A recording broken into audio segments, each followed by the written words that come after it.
This is video 2 in my Back to College series, and today I am going to do a notebook DIY. I'm going to show you how you can decorate those plain old notebooks and make them into something that you're going to love taking to class, and everyone's going to look at you and go, "Oh, where did you get that from?" I hope you really enjoy this video, and let's get to it. The first notebook I'm going to make is really easy. It's this Harry Potter Ravenclaw house notebook. So what I did was I printed off the Ravenclaw crest and cut it out, and I'm just using some craft glue to glue it down to the notebook and making sure I get all the air bubbles out. And I'm taking the same craft glue and I'm putting it on some of the edges that didn't get glued down quite right, and it's just a super easy and cute Harry Potter notebook. The next notebook I'm going to do for you is this Starshine notebook. I found these bedazzled star stickers at Walmart, so I'm just taking the same craft glue and gluing the stickers down because I want to make sure they're secure, and I don't always trust the stick on the back of stickers to stay. So just make sure I press it down, getting all the air bubbles out. And I'm just going to keep going around.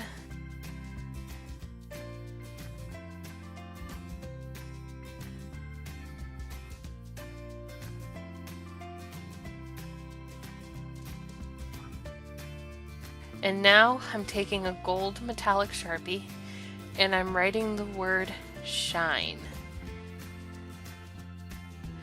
I thought that went best with a notebook that had stars on it, so you don't have to write anything if you don't want to on your notebooks, but I just think it looks kind of cute and inspirational, so making sure it looks like it shines. And that's the Starshine notebook. It's super cute, and who doesn't love bedazzled?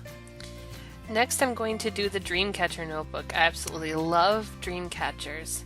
So the first thing I'm going to do is make the circle. I'm going to use the Smart Balance lid here to make sure I get a perfect circle because I suck at drawing circles. In fact, I don't know anyone who can draw a perfect circle.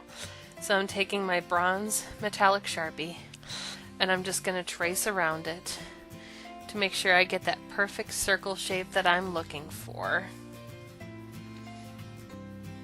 Doesn't hurt to go over it again to make sure you got all of the edges, but I always miss a spot or two, as you can see here. So I'm just going to take my Sharpie and cover that area up really quick. Next I took a silver Sharpie and used it to draw the webbing that goes into a dream catcher. So you find your center point and you start to draw petals outwards to make the strings of the dream catcher, and that's not a very good one. See if I can make the next one a little bit better. Yeah, that's how they're supposed to look. My first one was a little bit too skinny, but that one looks about right. So now you're just going to keep going all the way around, sped up for your convenience.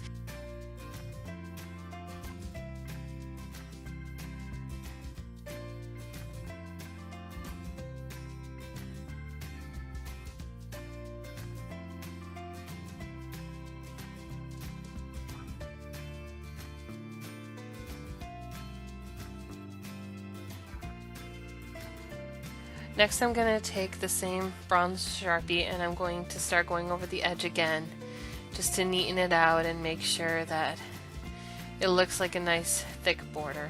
I'm going to take a gold Sharpie and I'm going to start drawing in the beads of the dream catcher. You can put them anywhere you want, make any design you want, just be creative. And now I'm going to start putting in the feather details using the same gold Sharpie. Feathers are always important with a dream catcher.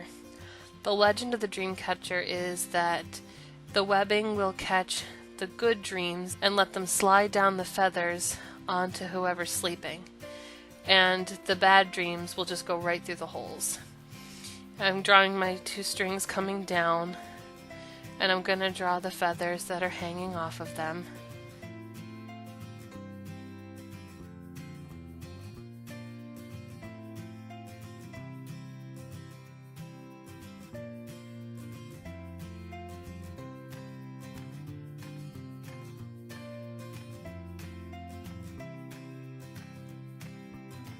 I'm going to take the same gold Sharpie and I'm going to draw little beads that connect the feathers to the dream catcher, and I'm going to make some little beads here on the string just for decoration. Again, you can make this in any pattern that you want with any color that you want. And the last thing I'm going to do is I'm going to write Dream Big on the bottom of the notebook as my little quote that I'm going to be putting on it. And this is such a cute notebook. I love dream catchers, I always have. Next, I'm going to show you how to do this Wild and Free notebook. I started off by writing the words Wild and Free across the top in block letters. I'm using fine Sharpies in this one in an array of different colors. So it's kind of hard to see at this point, but once I did the word wild, I started on the E of the free. I did this because I wanted to make sure that the wild and free was going to go all the way across my notebook. I'm also going over the letters a couple times just to make sure that they really stand out, because obviously they're kind of dull. And now I'm going to draw in the ampersand. And now I'm going to start drawing the arrowhead first. So I'm just taking my Sharpie and making the triangle for the arrowhead. I'm going to use blue for the body of the arrow, filling in my colors a bit more as I go.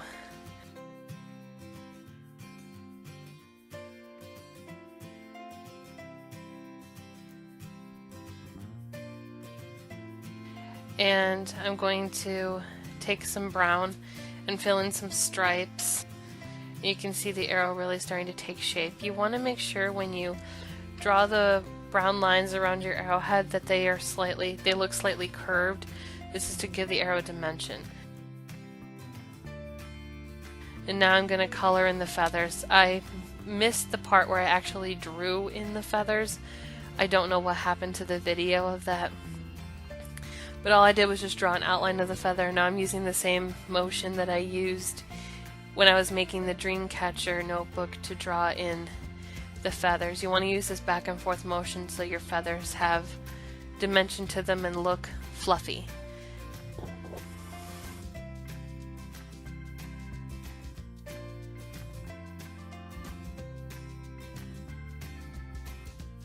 And just finish filling it in.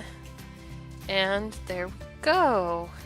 This is the Wild and Free notebook. It is by far my favorite notebook that I have made.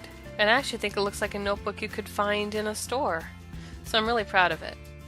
Alright, this last notebook was the hardest one that I made. It took me forever to make the mandala notebook. You're going to start by taking a compass and slowly increasing it inch by inch as you go around your notebook.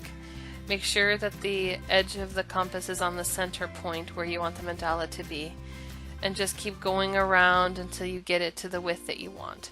I used the cardboard that came with my Sharpies in order to stabilize it, but now I'm just going to mark the middle section where I want to start, and I'm just going to start drawing around, and this is the part that's going to take a while.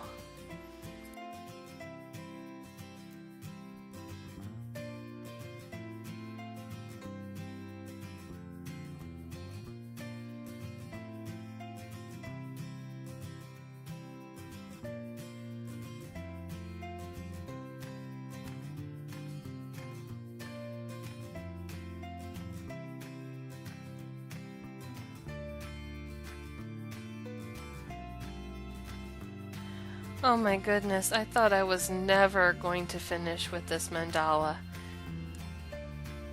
Now I'm just going to write the word create down the side. So that's one of my favorite things to do, as you can see, is create things. And I think that goes perfectly with the mandala.